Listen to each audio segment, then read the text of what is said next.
Praise the lord. యేసు రక్తమే జయము. మన రక్షకుడు మన విమోచకుడైన యేసుక్రీస్తు పరిశుద్ధ నామములో అందరికీ వందనాలు. చిన్న ప్రార్థన ద్వారా ఈ రాత్రి కాల వాక్యదానం చేసుకుందాము. పరిశుద్ధుడ మహాగణుడైన దేవ యేసయ్య, సర్వాధికారినైన మీకు వేలాది వందనములు, కృతజ్ఞత స్తుతి స్తోత్రం చెల్లించుకుంటున్నాను దేవ ఈ రాత్రి కాల సమయంలో ప్రభు వాక్య భాగం దానిస్తుండగా వాక్య భాగం మాకు అర్థమవునట్లు సహాయం చేసి మీ కృపలను బలపరిచి మీకు మాదిరిగా మమ్మల్ని నడిపించమని ఈ చిన్న ప్రార్థన ప్రభు యేసుక్రీస్తు అతి పరిశుద్ధ నామములు అడిగి వేడుకుంటున్నాను తండ్రి. Amen amen. కీర్తన గ్రంథం 127 అధ్యాయం 3వ వచనము.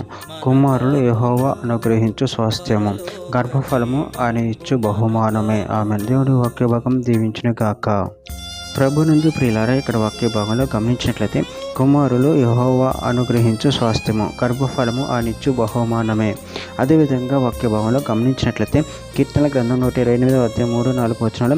నీ లోగిటి నీ భార్య ఫలించు ద్రాక్ష వలె నుండును, నీ భోజనపు బల్ల చుట్టూ నీ పిల్లలు ఒలువ మొక్క వలె నుందురు. యెహోవా యందు భయభక్తులు గలవాడు ఇలాగూ ఆశీర్వదింపబడును. ఆదికాండం 1వ అధ్యాయం 28వ వచనం. దేవుడు వారిని ఆశీర్వదించెను, ఎట్లనగా మీరు ఫలించి అభివృద్ధి పొంది విస్తరించి భూమిని నిండించి దానిని లోపరుచుకునండి. సముద్రపు చేపలను, ఆకాశ పక్షులను, భూమి మీద ప్రాకు ప్రతి జీవిని ఏలుడని దేవుడు వారితో చెప్పెను. యెషయా గ్రంథము 8వ అధ్యాయం 18వ వచనం. ఇదిగో నేను యెహోవా నాకు ఇచ్చిన పిల్లలను సీయోను కొండ మీద నివసించు సైన్యములకు అధిపతి యగు యెహోవా వారిని సూచనలుగాను మహత్య కార్యములుగాను ఇజ్రాయేలు మధ్య ఉన్నాము. ద్వితీయోపదేశకాండం 7వ అధ్యాయం 14వ వచనం. సమస్త జనముల కంటే ఎక్కువగా నువ్వు ఆశీర్వదింపబడదు. నీలో మగవానికే కానీ ఆడదానికే కానీ గొడ్డుతనం ఉండదు, నీ పశువులలోనూ నైనను ఉండదు. ఆదికాండం 48వ అధ్యాయం 9వ వచనం. యేసుకు వీరు నా కుమారులు, వీరిని ఈ దేశమందు దేవుడు నాకు అనుగ్రహించనని తన తండ్రితో చెప్పెను. అందుకు అతడు నేను వారిని దీవించుటకు నా దగ్గరకు వారిని తీసుకొని రమ్మనెను. హెబ్రీయులకు రాసిన పత్రిక 2వ అధ్యాయం 13వ వచనం. మరియు నేను ఆయనను నమ్ముకొని ఉందును అనియు, ఇదిగో నేనును దేవుడు నాకు ఇచ్చిన పిల్లలను అనియు చెప్పుచున్నాడు. సమూయేలు మొదటి గ్రంథం 2వ అధ్యాయం 20వ వచనం. యెహోవా అన్నాను దర్శింపగా ఆమె గర్భవతి 3 కుమారులను 2 కుమార్తెలను కనెను.